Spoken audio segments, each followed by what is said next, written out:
Bonjour à tous, pour les personnes qui ne me connaissent pas, je m'appelle Lorraine, j'ai 25 ans, je suis photographe indépendante depuis le mois de décembre 2023 et je suis aussi étudiante du coup maintenant en communication marketing et je lance ma chaîne YouTube pour vous faire des petits vlogs et des petites story time de mes événements où je couvre toute la partie photographie. Voilà, je vous laisse avec la suite de la vidéo.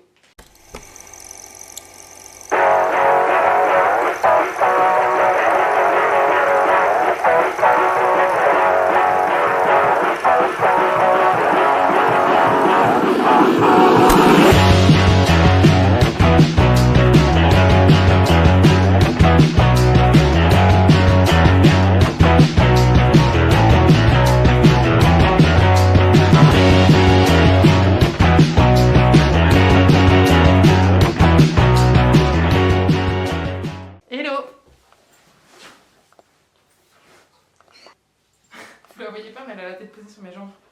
Alors ça risque de résonner un petit peu parce que j'ai aménagé cette pièce pour pouvoir faire un bureau et faire des vidéos. Malheureusement, il y a encore de l'écho, il n'y a pas assez de meubles. Alors, le concept déjà de la chaîne, ça va être de vous filmer un petit peu les événements, ce que je fais en photographie, ce que je fais un petit peu aussi en vidéo.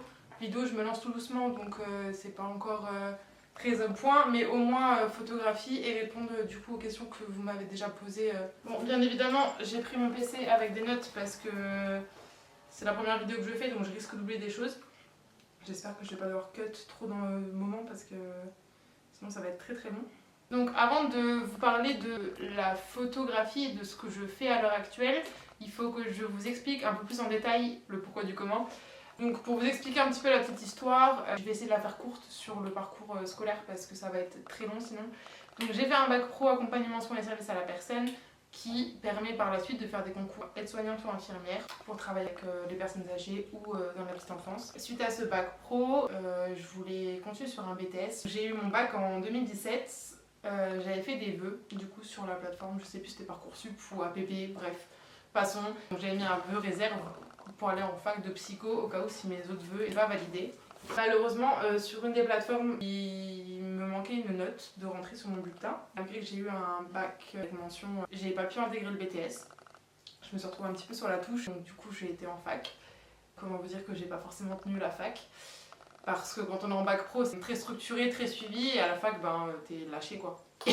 Et débrouille-toi avec tes cours, et suis les cours, et vas-y, tu vois. Et j'avais pas du tout la méthodologie, l'organisation. Je suis un petit peu bordélique sur les bords. Enfin, en fait, je suis organisée dans mon bordel, on va dire. Bref, du coup, je rentre en fac de psycho en septembre 2017. Je retombe nez à nez avec une fille que je connaissais de la maternelle, que j'avais perdu de vue en primaire, qui s'appelle Clélia. Si elle passe par là et qu'elle regarde cette vidéo. Donc j'ai repris contact avec Clélia, comme si on s'était jamais quitté alors qu'on s'était perdu de vue en primaire. Mais avec cette fille-là, on avait décidé une fois d'aller voir Gringe à la BAM, à côté de Metz. Sur un coup de tête, comme ça sur Twitter, j'avais mis un tweet comme quoi je voulais aller voir Gringe. Et elle m'avait dit, bah vas-y, go, on y va ensemble. Et puis jusque-là, rien de spécial, hein, juste deux copines qui ont été à un concert. Enfin, histoire basique quoi. Avec Léa, on avait fait un rendez-vous hebdomadaire après le concert de Gringe qu'on avait été voir. Et elle m'avait dit, j'ai un groupe que j'écoute, qui vient de Nîmes, qui fait un concert sur Tourcoing. Est-ce que tu voudrais bien venir avec moi? Ils ont une première partie, c'était 47 heures, donc le groupe que je suivais un peu sur les réseaux quand ils faisaient leur On vient gâcher tes classiques, donc quand ils faisaient un peu du rap sur des musiques connues, ils reprenaient les bandes son et ils rappaient dessus. Donc je lui ai dit, bah écoute, vas-y, pourquoi pas, tiens, ça nous fait un week-end, on y va. Moi j'avais plus de contrat, donc je travaillais plus, j'avais le chômage, donc j'ai dit, bon, 19 ans, c'est parti, on y va. On fait cette date à Tourcoing, donc il nous arrive que des galères, on n'a pas d'Uber pour rentrer, enfin, toujours des péripéties abracadabrantes. On retourne une fois manger au McDo et on voit qu'il y a une date de 47 terres en Belgique. On est sur le Grand Est, la Belgique c'est vraiment à 2 heures de route, c'est vraiment pas loin, frontière. Belgique, Allemagne, Luxembourg, voilà, on est juste à côté. Et on voit un petit festival pas cher en Belgique. Léa, à l'époque, elle avait une Xantia, vraiment vieille voiture, vieux bateau. Et elle me dit, bah vas-y, viens, on y va et tout. Je dis, bah vas-y, let's go, on y va, on part. 2 semaines après, on est parti avec la toile de tente, la voiture. Donc finalement, il n'y a plus, il faisait 12 degrés, donc du coup, on a fait le festival. Mais on n'a pas dormi dans la toile de tente, on a dormi dans la voiture. Il gelait, il faisait genre 3 degrés. En gros, pour vous la faire courte, on est passé de 1 à 2 dates de concert à 14 en tout. Voilà. Et tellement de concerts que du coup on s'est fait tatouer toutes les deux. Enfin voilà, un titre de chanson de 47 terres. De base, nous on faisait les dates pour sortir. Ça nous faisait faire des petits road trip festivals à droite à gauche et vu que du coup c'était des festivals qui n'étaient pas encore très connus, donc les places étaient très peu chères, on avait l'abonnement TGV Max, on pouvait prendre des TGV à 0 €. Et bien évidemment, il fallait faire Metz, Paris, Paris-Lyon, Lyon et prendre plusieurs trains dans une journée. En fait, on arrivait à Nice, on n'avait rien payé comme tarif de train et c'était super bénéf parce qu'on partait avec notre sac à dos, la toile de tente et c'était parti pour 2-3 jours. On a fait ça pendant 1 an, 6 mois, je sais plus. Une fois que tu fais 1, 2, 3, 4 dates, tu sais exactement la setlist et quelle musique va passer quand et qui se place où et qui machin. Donc en fait, c'était plus un délire de on va boire des bières, les mecs sont gentils, on s'éclate, on s'en fout. Enfin voilà, c'était vraiment en mode one life. Jusqu'au moment où j'avais un Huawei P30 Pro, ou un P20 Pro je crois à l'époque, et j'avais pris une photo de Lopez avec mon téléphone tout simplement. Et je me souviens que cette photo, il l'avait repartagée et il l'avait mis en photo de profil, je crois que c'était sur Facebook, il me semble.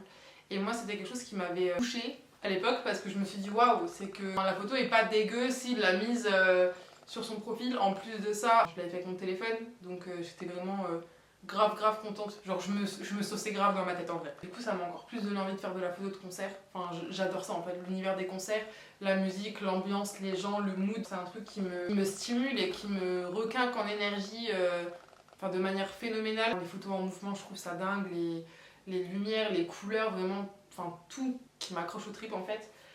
Donc voilà, 14 dates de concert, j'avais fait un petit peu des photos, voilà, photos vidéo, téléphone, machin. Et sur 2 dernières dates, on avait fait, j'avais fait un mini vlog. Déjà à l'époque, je commençais déjà à filmer, faire des mini road trip et tout. Mais j'avais pas le courage de poster. Enfin, j'en ai posté 2 sur YouTube. Je pense que vous les trouverez jamais les vidéos, enfin j'espère. C'était des calamités, ces vlogs. Donc du coup, fini les 14 dates, retour à la réalité, il faut travailler. J'ai pas beaucoup d'expérience, je voulais pas travailler dans l'aide à domicile parce que j'avais pas la voiture, donc je pouvais pas me déplacer comme je voulais. Donc j'ai toqué chez McDo, je mets de l'argent de côté, je paye ma voiture et on verra par la suite. Finalement, au lieu de rester peut-être 1 an chez McDo, j'y suis restée 4 ans. Où j'ai évolué en interne assez rapidement quand même, où j'ai fini assistante de direction à la fin. Et pour le coup, ça m'a appris énormément de choses, j'ai pris énormément confiance en moi par rapport à l'ambiance, à l'esprit d'équipe et aux responsabilités qui sont données quand tu travailles là-haut. C'est pas, je pense, quelque chose que j'aurais fait toute ma vie, mais ça m'a énormément appris sur moi et sur comment avoir confiance en moi et prendre confiance sur mes décisions. On en vient à août 2023 où je quitte mon CDI. Le rythme vie pro, vie perso commence un petit peu à me gêner parce qu'on fait 2 matins, 2 soirs, enfin c'est très compliqué, ça tourne, c'est de la restauration forcément. Et j'avais déjà fait 4 ans, je commençais à avoir envie de voir autre chose et avoir des horaires un peu plus souples aussi pour être honnête. Et parce que j'avais pas le temps de faire de la photo, pas le temps de voir autre chose, donc je me suis dit allez, on change. Chez McDo du coup j'avais vu un petit peu tout ce qui était ressources humaines et c'est quelque chose qui m'avait plu. Je me suis dit pourquoi pas essayer de trouver quelque chose dans les ressources humaines pour avoir des horaires un peu plus flexibles. Donc je me rends dans une agence d'intérim. La responsable de l'agence du coup me conseille d'aller à cette école pour faire une alternance, école à laquelle je suis encore, donc NBS à Metz. Et je rencontre Camille et Chloé qui travaillent du coup dans cette école. Je leur explique un petit peu ma situation et que j'aimerais du coup intégrer un BTS. En parlant avec elles se rendent compte que par rapport aux compétences que j'ai obtenues chez McDo, je peux directement faire une validation de mes acquis et passer directement en bachelor, donc ce qui me ferait économiser on va dire les 2 ans de BTS que j'avais pas réussi à faire 4 ans plus tôt. Donc je fais ce bachelor RH dans une agence d'intérim. Sauf que, et par rapport à comment je vois les choses, la vie et par rapport à mes soft skills, je suis pas en adéquation du tout avec l'entreprise parce que j'arrivais pas à rester dans un bureau. Ma responsable m'avait dit soit t'aimes pas, et c'est vrai que j'avais beau essayer, ça correspondait pas du tout à mon profil en fait de travailler en agence d'intérim. Donc mon contrat s'est fini en février. La plus grosse difficulté que j'ai eue en quittant mon CDI chez McDo et en travaillant du coup en alternance pour reprendre mes études, c'est forcément le salaire. Et là je me suis retrouvée avec une grille du coup de salaire d'alternance à 900 €. Forcément j'ai pas les mêmes revenus que j'avais quand j'avais un CDI, que j'avais un temps plein. Donc j'ai dû m'adapter à ça. Malheureusement, j'attendais du coup sur des aides étudiantes pour essayer de me stabiliser un petit peu financièrement. Et je me suis retrouvée pendant 4 mois, pour être honnête, dans le rouge. Voilà, parce que j'avais perdu la moitié de ma paye, on va pas mentir en fait. J'avais perdu la moitié de ma paye. Donc j'ai décidé d'ouvrir ma boîte en décembre 2023. C'était plus pour survivre, entre guillemets, pour réussir à continuer mon alternance. Et donc je me suis lancée dans la photo. Mais en premier lieu, ce qui m'a fait me lancer dans la photo, c'est le paddock et surtout Romain. Bon, je pense que Romain va voir cette vidéo, donc si tu passes par là, coucou, voilà.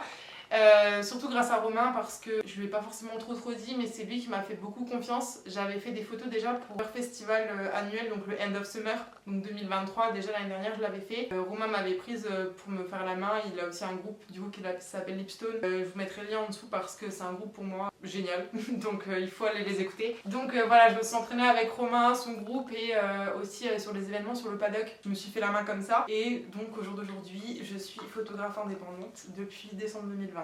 J'ai aussi eu l'occasion là de faire un mariage et un baptême. Pour le moment j'en ai que un, mais merci à Céline et à Ludo du coup pour m'avoir fait confiance. Au passage, j'ai eu mon bac+3 RH, j'ai réussi à l'avoir et je voulais continuer mes études tant que j'avais repris. Je me suis dit tant qu'à faire, allons-y jusqu'au bout. Sauf que je me suis dit avec la photo, maintenant, photographe freelance et des photographes par-ci par-là savent à quel point la communication et le marketing est importante dans le milieu, même si normalement la chose la plus importante c'est des photos, mais si on n'a pas de com ni de marketing, forcément ça ne fonctionne pas. Donc j'ai décidé de me lancer dans un master communication marketing à partir de septembre sur 2 ans, et en plus j'ai la chance de le faire avec Marc Avenue. Donc je vais allier mes études en communication marketing toute la semaine avec mon travail de photographe en freelance le week-end, plus des vidéos YouTube si j'arrive à vous en faire. Et du coup pour conclure cette vidéo, retrouvez-moi aussi également sur le End of Summer 2024 au Paddock d'Amnéville le 6 et 7 septembre. J'ai prévu aussi de vous faire une vidéo sur ce festival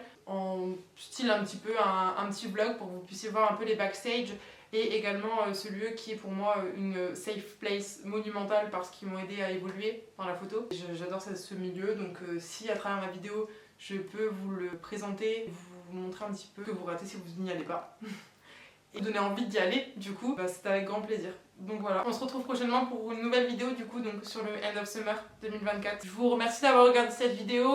Je vous avoue que c'était un petit peu compliqué pour moi parce que du coup c'est la première vidéo où je me filme vraiment, je vous explique un petit peu ma vie.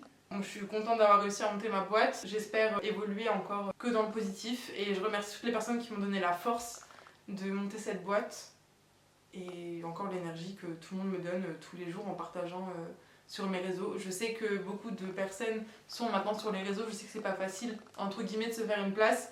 Mon but c'est pas forcément d'avoir énormément d'abonnés, mon but c'est vraiment montrer aux gens et aux personnes qui me suivent que si vous avez envie de faire quelque chose, la seule limite qu'il y a entre vous et ce quelque chose c'est vous, c'est les limites que vous vous mettez et une fois que vous enlevez ces barrières là, tout roule. Il faut juste foncer en fait. Et c'est ok de se casser la figure et c'est ok de recommencer encore et encore. Donc je vous remercie encore de m'avoir écouté. Abonnez-vous si vous avez envie de voir du coup les prochains contenus sur le End of Summer. Si vous avez des questions, n'hésitez pas à les dire en commentaire et à partager la vidéo autour de vous, histoire que si d'autres personnes sont intéressées par mon contenu puissent tomber dessus et la voir. Voilà, des bisous, ciao.